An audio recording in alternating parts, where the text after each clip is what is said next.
The sun beat down on the weathered sidewalk outside First National Bank as Denise Wilson checked her watch for the third time. It was already 3:45 p.m. on a Friday, and she had promised to pick up her son from basketball practice by 5 Kowloon. The check in her purse felt like it was burning a hole through the leather. $3,000, the largest payment she'd received since starting her freelance graphic design business 8 months ago. Taking a deep breath, Denise pushed through the heavy glass doors into the bank's air-conditioned lobby. The cool air was a relief after standing in the heat, but her moment of comfort quickly faded as she scanned the room. Every teller window had a line at least 5 people deep. Just my luck, she muttered under her breath, joining the shortest line. Denise scrolled through emails on her phone as the line inched forward. Her client had been thrilled with the website redesign she'd completed, even sending her a bonus on top of the agreed fee. This check would finally allow her to catch up on the bills that had been piling up since she'd taken the risk of leaving her steady but unfulfilling corporate job to pursue her own business. The older woman in front of Denise finished her transaction and moved away from the counter, with a smile and a friendly nod from the teller. Stepping forward, Denise placed her check and ID on the counter. "Good afternoon," she said with a polite smile. The teller, a thin man with sandy brown hair and wire-rimmed glasses, barely looked up as he reached for her documents. "How would you like this handled today?" "I'd like to deposit $2,500 and take $500 in cash, please," Denise replied, sliding the check toward him. The teller's eyes narrowed slightly as he examined the check. He flipped it over, then looked at her ID, then back at the check. His fingers tapped on the keyboard with unnecessary force. "Is something wrong?" Denise asked, feeling a familiar knot of tension begin to form in her stomach. "This is a rather large check," the teller said, his voice carrying just enough for the people in line behind her to hear. "Do you have an account with us?" "Yes, for nearly 8 years now," Denise replied, keeping her voice even despite her growing discomfort. "I can give you my account number if that helps." The teller held up his hand. "Just a moment." He picked up the phone at his station and turned slightly away from her, speaking in hushed tones. Denise felt her cheeks growing warm as she became aware of the glances from people waiting in line behind her. A businessman checked his watch pointedly. An elderly couple whispered to each other. The transaction that should have taken 5 minutes was now stretching well beyond 10. From the corner of her eye, Denise noticed the teller who had been helping the woman before her processing another customer's check, a white man in a golf shirt, without any of the scrutiny her check was receiving. The man was already putting his wallet back in his pocket while her check was still being treated like a counterfeit. The teller hung up the phone and turned back to Denise. "I'm afraid we'll need to place a hold on this check. It'll take 7-10 business days to clear." Denise blinked in surprise. "A hold, but I need part of that money today. I've been a customer here for years and I've never had a problem depositing checks before." "It's bank policy for checks over a certain amount," the teller said without meeting her eyes, "especially when they're not typical for the account." The implication hung in the air between them. Not typical for the account. Not typical for someone like you. "The person who wrote this check is a legitimate business owner," Denise said, struggling to keep her voice steady. "You can verify it." "The check is good." "I'm sure it is," the teller replied with a thin smile that suggested the opposite. "But we still need to follow our verification procedures." A heavy-set woman with graying hair and a nameplate identifying her as the branch manager approached the counter. "Is there a problem here, Richard?" she asked the teller. "I was just explaining our policy on large checks to Ms. Wilson," Richard replied. "This check needs verification before we can release the funds." The manager glanced at the check, then at Denise. "May I see your ID again, please?" Denise handed over her driver's license, fighting the urge to simply take her check back and leave. But she needed this money. For bills, for groceries, for her son's basketball shoes that were falling apart at the seams. "How long have you been banking with us, Ms. Wilson?" the manager asked, studying her ID. "Almost 8 years," Denise replied. "I opened an account when I moved here in 2017. The manager typed something into Richard's computer, her lips pursed as she scrolled through the information. "And this check is for—" "It's a payment for freelance graphic design work," Denise explained, pulling out her phone. "I can show you the invoice if you need to see it." "That won't be necessary," the manager said, though her tone suggested she didn't entirely believe Denise's explanation. Richard, please process Ms. Wilson's transaction as requested. Richard's mouth tightened, but he nodded stiffly. Yes, ma'am. As Richard began processing her deposit, Denise noticed a woman at the next window over depositing what appeared to be multiple checks without any questions or delays. The woman caught Denise's eye and quickly looked away, as if embarrassed to have witnessed what was happening. While we're waiting for the system, the manager said with forced cheerfulness, have you heard about our new rewards program? We're offering special rates for preferred customers. The way she emphasized preferred made Denise wonder what exactly that meant. Who exactly was preferred at this bank? I'm not interested in any new programs today, Denise replied quietly. I just want to complete my transaction and go pick up my son. The manager nodded and stepped back, moving to help another customer who had approached her with a question. Denise checked her watch again, 4:17 p.m. now. At this rate, she might be late to pick up Elijah. Richard counted out $500 in crisp $20 bills and slid them across the counter along with the receipt. Your deposit has been processed, but please be aware that future transactions of this nature may require additional verification. Denise took the cash and receipt, tucking them into her wallet. Is there something specific about my account that's causing this concern? I've deposited checks from clients before. Richard's eyes darted around, not meeting hers. It's just procedure, ma'am. Nothing personal, but it felt personal. It felt very personal. As Denise turned to leave, she noticed a small commotion near the entrance of the bank. Workers were unrolling a large banner across the far wall, some kind of new advertisement. She paused, curious despite her frustration and hurry. The bank lobby was being renovated section by section, and this appeared to be the newest addition. As the workers secured the last corner of the banner, Denise's breath caught in her throat. The image now dominating the wall was of a teenage boy in a blue and white basketball uniform, mid-jump with a basketball extended toward a hoop, his face captured in an expression of intense focus and determination. Denise stood frozen, her eyes fixed on the familiar face, the same face that looked back at her every morning across the breakfast table. The same smile that had been missing 2 front teeth not so many years ago. It was Elijah, her son, on the bank's wall. 3 weeks ago, Elijah had been selected as one of the local student athletes to be featured in the bank's new community outreach campaign. They had gone together for the photo shoot, signed the release forms, and been told the ads would be appearing soon. Apparently, soon meant today. The irony of the situation washed over Denise like a cold wave. The same bank that had just treated her with suspicion and barely disguised contempt was using her son's image to promote their community values. Richard was helping the next customer now, his demeanor noticeably more relaxed and friendly. The manager had disappeared into her office. Neither of them had noticed the new banner yet, or the connection to the woman they had just humiliated. Denise's phone buzzed with a text from Elijah. Practice ending early. Coach has meeting. Can you come at 4:30? She texted back a quick "on my way" and took one last look at her son's image on the wall, at his confident pose, at the bank's tagline printed beside him, building stronger communities together. With a deep breath, Denise pushed through the doors into the late afternoon sunshine. This wasn't over. Not by a long shot. But right now her son was waiting, and she had $500 in her purse to buy those new basketball shoes he desperately needed. Tomorrow would be time enough to decide what to do about the bank that had questioned her integrity while profiting from her son's image. Denise Wilson walked to her car with her head held high, already planning her next move. Elijah's face lit up when he spotted his mom's car pulling into the school parking lot. At 16, he was already 6 feet tall, towering over Denise as he approached the vehicle.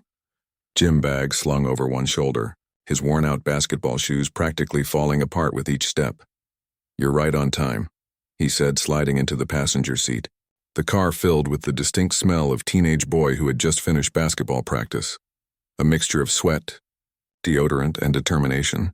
Got out of the bank faster than I expected, Denise replied, choosing not to burden her son with the details of what had happened. She watched as Elijah buckled his seatbelt, noticing how the seams of his t-shirt strained against his broadening shoulders. When had her little boy grown so much? How was practice? She asked, pulling away from the curb. Elijah's face broke into a grin. Coach says I might start in Friday's game. His fingers drummed excitedly on his knees. First string, Mom, can you believe it? Of course I can believe it, Denise said, genuine pride warming her voice. You've been working so hard. As they drove, Elijah chatted about practice drills and his teammates, while Denise nodded and asked questions in all the right places. But part of her mind remained stuck in that bank lobby, replaying the teller's dismissive tone, the manager's barely concealed suspicion. You okay, Mom? Elijah's question snapped her back to the present. You seem kind of quiet.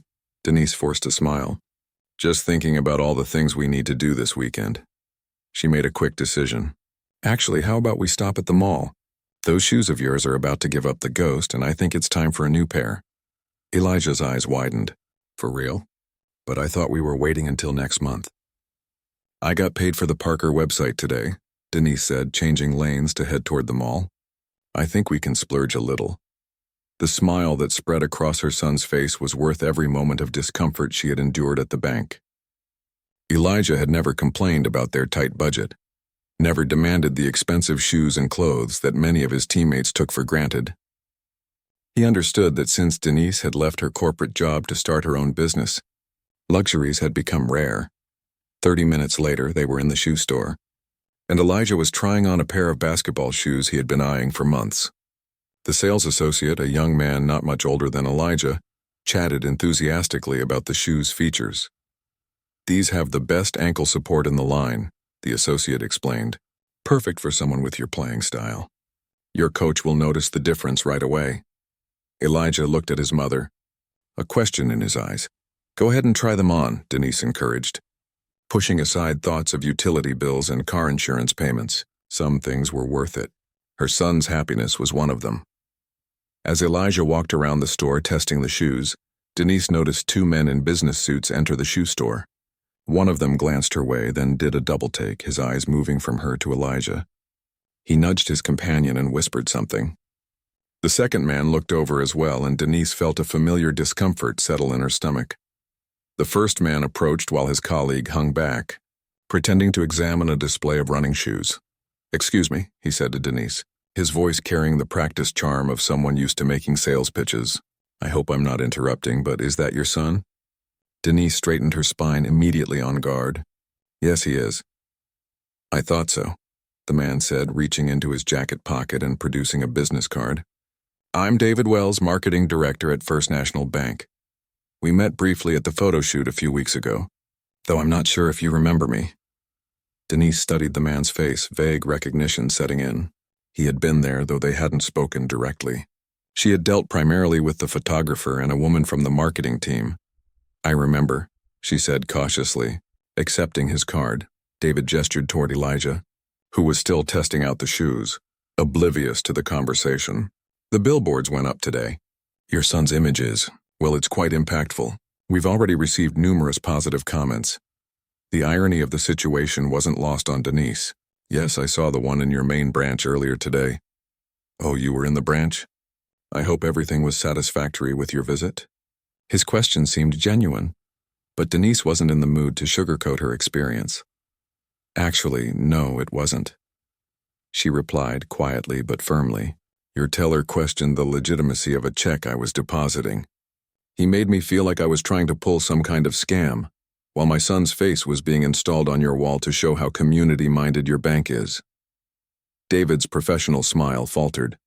I'm very sorry to hear that.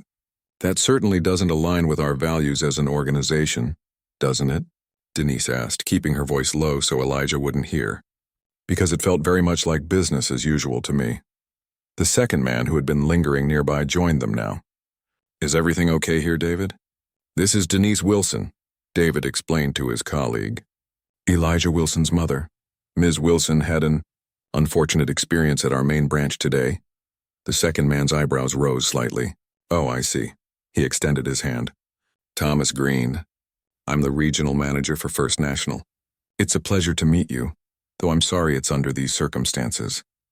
Denise shook his hand briefly. Mr. Green, I understand that banks have policies, but the way I was treated today went beyond policy. It was humiliating. Thomas's face grew serious. Could you tell me exactly what happened? Before Denise could answer, Elijah bounded over, his face glowing with excitement. "Mom, these feel amazing. Like I'm walking on clouds, but with support, you know." Noticing the two men, he stopped short, suddenly self-conscious. Sorry. Didn't mean to interrupt." "You're not interrupting," Denise assured him, placing a hand on his arm.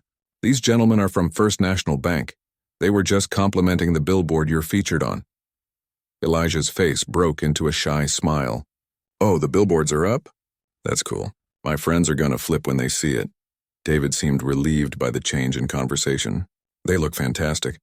You're a natural in front of the camera. Are you planning to pursue modeling or acting along with basketball?" "No, sir," Elijah replied with a small laugh. "Basketball's my thing. The photo shoot was fun, but I get nervous with all those lights and people watching." "Well, you certainly didn't look nervous in the final images," Thomas said warmly. "In fact, we're considering extending the campaign based on the initial response." Denise felt a twinge of unease. "Extending it how?" "More locations, potentially some video content for our website and social media," David explained. "Of course, we'd need to discuss compensation and new agreements." Elijah's eyes widened at the mention of compensation. He looked at his mother questioningly. "We should probably discuss that another time," Denise said firmly. "Right now we're shopping for basketball shoes." Thomas nodded, suddenly all business. "Of course.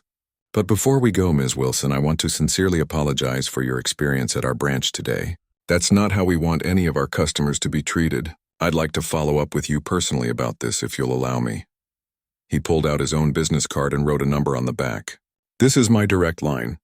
Please call me at your convenience. I want to make this right." Denise accepted the card, not entirely convinced but willing to give him the benefit of the doubt. "I'll think about it." After the men left, Elijah looked at his mother curiously. "What was that about?" "What happened at the bank?" Denise sighed. She had hoped to shield him from this, but perhaps it was time for one of those difficult conversations that all black parents eventually have with their children. "Let's buy those shoes," she said. "Then we can talk over dinner." An hour later, they sat in a booth at Elijah's favorite burger place. His new shoes were safely boxed up in the shopping bag beside him, and he was halfway through a double cheeseburger when Denise finally told him about what had happened at the bank. Elijah's face darkened as she spoke, his enthusiasm from earlier fading. "So while they were hanging up my picture, they were treating you like a criminal? That's messed up." "It happens," Denise said quietly. "More often than it should." "But they're using my face to make their bank look good," Elijah said, pushing his remaining fries around his plate. "While they're what? Assuming you're trying to cheat them because you're black?" Denise reached across the table and took her son's hand. "This is why we have these conversations, Elijah. The world isn't always fair, but that doesn't mean we stop trying to make it better." Elijah was quiet for a moment, thinking, "Those guys from the bank, they seemed pretty worried when you told them what happened." "They should be," Denise replied. "It's bad publicity. Are you going to call that manager guy? The one who gave you his card?" Denise considered the question. Part of her wanted to just let it go, to focus on her business and her son and not waste energy fighting a system that had been broken for generations. But another part of her, the part that had worked twice as hard for half the recognition throughout her career, wasn't ready to back down. "I think I will," she finally said. "Not just for me, but for the next person who might get treated that way. Sometimes you have to speak up." Elijah nodded, a new seriousness in his young face. "I get it." He hesitated, then asked, "Do you want me to quit the campaign?" "I will if you want me to." The offer touched Denise deeply. Her son was willing to give up an opportunity that excited him, all to stand by her. She felt a surge of pride stronger than any she had experienced watching him on the basketball court. "No, honey, this could be a good thing for both of us. Sometimes change happens from the inside." As they drove home, with Elijah occasionally glancing at his new shoes with undisguised pleasure, Denise made a decision. Tomorrow she would call Thomas Green. She would tell him exactly what had happened, how it had made her feel, and what she thought needed to change. And she would remind him that the face of his bank's new campaign was her son, a young black man who deserved to walk into that bank one day and be treated with the same respect automatically granted to others. 2 weeks had passed since Denise's meeting with the bank executives. She had cashed the compensation check and used part of it to upgrade her computer equipment, making her graphic design work more efficient. The rest she had put into a college fund for Elijah, a small but meaningful addition to the savings she had been building since he was born. The bank had been surprisingly proactive. Patricia had called 3 times already to update Denise on their progress, implementing the changes they had discussed. Richard, the teller who had treated her so dismissively, was still on administrative leave while completing a comprehensive training program on unconscious bias. Today, Denise was heading back to the main branch. Not to make a deposit this time, but to meet with Patricia and a small film crew. After careful consideration, she had agreed to be part of the bank's new, more authentic marketing campaign, not just as Elijah's mother, but as herself, a small business owner, a single parent, and someone with a story to tell. As Denise pulled into the parking lot, she spotted Elijah waiting outside the bank entrance. He had insisted on coming along for moral support, even though it meant missing basketball practice. "You ready for this?" he asked as she approached, his height making him look older than his 16 years. Denise adjusted the collar of her jacket. "As ready as I'll ever be." Inside, the bank lobby looked different somehow. Maybe it was just Denise's perspective that had changed. Or maybe it was the subtle differences in how the staff interacted with customers, more attentive, more consistent in their treatment regardless of who was standing at the counter. The billboard featuring Elijah was still prominently displayed, but now it was accompanied by a new sign announcing the upcoming Community Stories campaign. Seeing her son's image still gave Denise a surge of pride, though now it was tempered with a new understanding of the responsibility that came with representation. Patricia greeted them warmly, introducing them to a woman named Tanya, who would be directing the video shoot. "We've set up in the conference room upstairs," Patricia explained. "Everything's ready when you are." "Can I watch?" Elijah asked eagerly. "Of course," Tanya replied. "Actually, we'd love to get some shots of both of you together at the end, if that's okay." Elijah looked to his mother for approval, and when she nodded, his face broke into a wide grin. Upstairs, the conference room had been transformed into a small studio. Lights-on stands created a warm glow, and a comfortable chair had been positioned in front of a simple backdrop. A young man with a camera was making final adjustments to his equipment. "We'll start with just a conversation," Tanya explained, guiding Denise to the chair. "Just tell your story in your own words. If we need to clarify anything, I'll ask questions. But mostly, we want this to be authentic.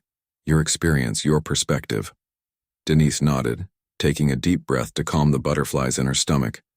She had never been filmed like this before, had never shared her story so publicly, but as she glanced at Elijah, who gave her a thumbs up from the corner of the room, she knew this was important not just for her, but for everyone who had ever been made to feel less than worthy of respect. The lights brightened, and Tanya gave a signal to the cameraman. "Whenever you're ready, Denise." Denise straightened her shoulders and began. 2 weeks ago, I came to this bank to deposit a check, a payment for my graphic design work. What should have been a simple transaction turned into something else entirely. She told the story simply but honestly, not downplaying the hurt and humiliation she had felt, but also acknowledging the bank's response when she had spoken up. "What surprised me most wasn't the initial treatment," she explained, her voice steady. "Unfortunately, that's something many people of color have experienced. What surprised me was what happened afterward. The willingness to listen, to acknowledge the problem, and to commit to actual change." As she spoke, Denise noticed Patricia nodding slightly, her expression a mixture of professional focus and genuine empathy. "The easy thing would have been to stay quiet," Denise continued. "To take my business elsewhere and warn my friends and family to do the same. But change doesn't happen in silence. It happens when we're brave enough to have difficult conversations, when institutions are willing to admit their failings, and when we work together towards something better." When she finished telling her story, Tanya asked a few follow-up questions about Denise's business, her relationship with the bank moving forward, and her hopes for the community. "Now," Tanya said, "I'd love to bring Elijah in for a few shots of the two of you together." Elijah joined his mother, sitting in a chair that had been placed beside hers. Despite his height, there was still something boyish about him as he fidgeted slightly under the lights. "Elijah," Tanya asked, "how did you feel when you learned about what happened to your mom at the bank, while they were using your image to promote their services?" Elijah glanced at his mother before answering. "I was angry at first," he admitted. "It felt Wrong, you know? Like they wanted my face but didn't respect my mom. He paused, gathering his thoughts. But then I saw how she handled it. Not just getting mad, but actually doing something to make it better. That's who my mom is. She doesn't just complain about things. She fixes them. The pride in his voice made Denise's eyes sting with unexpected tears. And now that you're both involved in this new campaign, Tanya prompted. It feels right, Elijah said simply. Like we're turning something bad into something good. Denise reached over and squeezed her son's hand. That's what I want him to learn, that you can't control everything that happens to you, but you can control how you respond to it. After the filming concluded, Patricia walked them back to the lobby. The first videos will launch next month, she explained. We're featuring 5 different community stories, with yours as the centerpiece of the campaign. I still can't believe I agreed to do this, Denise admitted with a small laugh. I'm glad you did, Patricia replied. Your story is powerful, Denise. It's going to make a difference. As they crossed the lobby, Denise noticed Richard, the teller who had treated her so poorly during her previous visit. He was back at his window, helping an elderly woman with her transaction.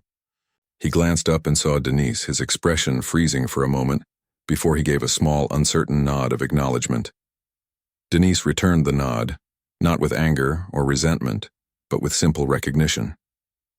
People could learn. People could change. It wasn't her job to forgive him necessarily, but she could acknowledge the possibility of growth. Outside the bank, Elijah stretched his long arms overhead. That wasn't as scary as I thought it would be. No, Denise agreed. It wasn't. So what happens now? Elijah asked as they walked toward the car. Now, Denise said, we see if words turn into actions.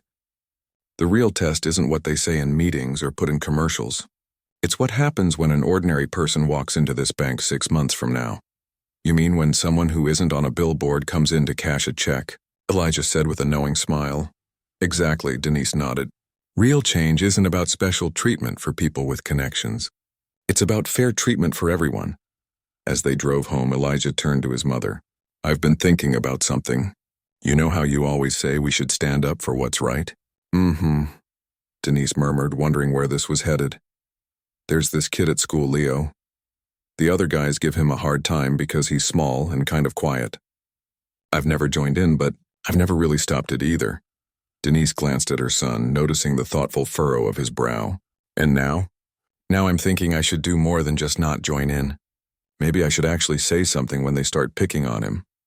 A warm feeling of pride spread through Denise's chest. This right here was why everything they had been through mattered. Because her son was learning that his voice had power, that standing by silently wasn't enough. That takes courage, she said softly. I learn from the best, Elijah replied, giving his mother a smile that reminded her of the little boy he had once been, even as he was becoming the man he would someday be. Later that evening, as Denise was finishing up some work on her newly upgraded computer, her phone buzzed with a text from Patricia. Just saw the rough cut of your interview. Powerful stuff. The team is inspired. Thank you for trusting us with your story. Denise typed back. Thank you for listening. Let's make sure it leads to real change. She set down her phone and looked at the framed photo on her desk. Elijah at age 6, missing his 2 front teeth, his smile wide and uninhibited. So much had changed since then. The world had tried to teach him limitations to make him doubt his worth. But somehow he had held on to his light, his belief that good things were possible. Maybe that's what this had all been about, Denise reflected. Not just standing up for herself, but showing her son that his mother wouldn't accept being treated as less than, that neither of them had to accept the world as it was. They could demand better, and sometimes if you were brave enough to speak up, the world might actually listen. 3 months had passed since the filming of Denise and Elijah's story. The summer heat had given way to crisp autumn air, and leaves crunched beneath Denise's feet as she walked toward First National Bank's main branch. She was heading to her first official meeting as a member of the bank's Community Advisory Board, a position she had accepted after careful consideration. The past months had been transformative, both professionally and personally. The video campaign featuring her story had launched 6 weeks ago, generating local news coverage and a flood of supportive comments on social media. More importantly, It had sparked conversations about how businesses in their community treated people of color. Conversations that were uncomfortable but necessary. For Denise, the unexpected outcome had been the growth of her graphic design business. After people saw her story, several local business owners had reached out, impressed by both her professional skills mentioned in the video and her willingness to stand up for herself. Her client list had nearly doubled, allowing her to be more selective about the projects she took on. As she approached the bank, Denise noticed something different. The large billboard featuring Elijah had been replaced with a new display, a series of photographs showing various community members, including both her and Elijah, alongside quotes about building trust and authentic relationships. It was exactly the kind of campaign they had discussed that day in Thomas's office, brought to life in vibrant color. Inside, the lobby had undergone subtle but meaningful changes. There was a new check verification station with clearly posted policies explaining the process for all transactions over certain amounts. The teller windows now had small signs displaying the bank's commitment to equitable service. And most notably, the staff behind the counter reflected the diversity of the community itself. Patricia spotted Denise from across the lobby and hurried over to greet her. Right on time. Everyone's gathering upstairs. How are you? Busy in the best possible way, Denise replied with a smile. The response to the campaign has been incredible. It's exceeded all our expectations, Patricia agreed as they walked toward the elevator. But the real impact has been internal. You should see the changes in our staff training and how we're measuring customer service outcomes now. Upstairs, the conference room was filled with an eclectic group. Business owners, nonprofit leaders, educators, and everyday citizens, all brought together to help the bank better serve the community. Denise recognized a few faces from the video campaign, including an elderly Vietnamese man who had shared his story about building a restaurant business from scratch, and a young Hispanic woman who had bought her first home with the help of the bank's first-time homebuyer program. Thomas Green stood at the head of the table, welcoming everyone as they settled into their seats. His eyes met Denise's and he gave her a small nod of appreciation. Before we begin today's agenda, Thomas said once everyone was seated, I want to share some results from the changes we've implemented over the past quarter. He clicked a remote, and a presentation appeared on the screen behind him. Charts and graphs showed customer satisfaction scores broken down by demographic categories, before and after the new policies had been implemented. As you can see, Thomas continued, we've seen a significant improvement in how our customers of color rate their experiences with us. We're not perfect yet, but we're moving in the right direction. Denise studied the data with interest. The improvements were real and measurable, not just feel-good platitudes or empty promises. Most encouragingly, Patricia added, we've seen a 30% increase in new accounts from previously underserved neighborhoods. People are beginning to trust us who didn't before. The meeting continued with discussions about upcoming initiatives, community needs, and ways the bank could better serve all segments of the population. Denise listened carefully, offering insights from her own experience when appropriate, but mostly taking in the diverse perspectives around the table. As the meeting concluded and people began gathering their things to leave, Thomas approached Denise. I wanted to let you know that Richard, the teller from your original experience, has asked to speak with you if you're willing. He's completed his training and has been working at our West Side branch for the past month. No pressure either way. Denise hesitated. She had moved past the incident, focusing on the positive changes it had sparked rather than the negative feelings it had initially caused. Did she want to revisit that by speaking to Richard? After a moment's reflection, she nodded. Yes, I'll meet with him. Not today, but maybe next week. Thomas looked relieved. I'll arrange it. Thank you for considering it. As Denise left the bank, she spotted Elijah waiting for her in the parking lot, leaning against her car. At 17, he seemed to grow taller every day, his varsity basketball jacket hanging loosely from his broad shoulders. How was the meeting? He asked as she approached. Productive, she replied. They're actually doing the work, not just talking about it. Elijah grinned. That's awesome. Oh, and guess what? Coach called earlier. A scout from State University is coming to Friday's game. Elijah, that's amazing, Denise exclaimed, giving her son a quick hug. State University had been his dream school since he was 12, both for its athletic program and its strong science department. Elijah had always been as serious about his grades as he was about basketball. "It's just a look, Mom," he said, trying to temper his excitement. "Doesn't mean anything yet." "It means they noticed you," Denise countered. "That's something." As they drove home, Elijah filled her in on the details of practice and his upcoming chemistry test. His life continued at its usual busy pace. The bank incident now just one chapter in their ongoing story, rather than the defining moment it had initially seemed. The following Tuesday, Denise returned to the bank for her scheduled meeting with Richard. She had decided to hear what he had to say, not out of obligation to make him feel better, but because she believed in the possibility of genuine change. Richard was waiting in a small office near the customer service desk, his hands fidgeting nervously on the table. He looked different somehow, less rigid, more human, though Denise couldn't pinpoint exactly what had changed. "Ms. Wilson," he said, standing as she entered the room, "thank you for agreeing to meet with me." Denise took the seat across from him. "I understand you wanted to talk." Richard nodded, clearly uncomfortable but determined to speak. "I wanted to apologize in person for how I treated you that day. There's no excuse for it. I've spent the last few months learning about unconscious bias and examining my own assumptions and behaviors." He paused, gathering his thoughts. "I've worked at this bank for 15 years. I always thought I treated everyone the same. The training helped me see that wasn't true. I was making split-second judgments based on things I'm not proud of."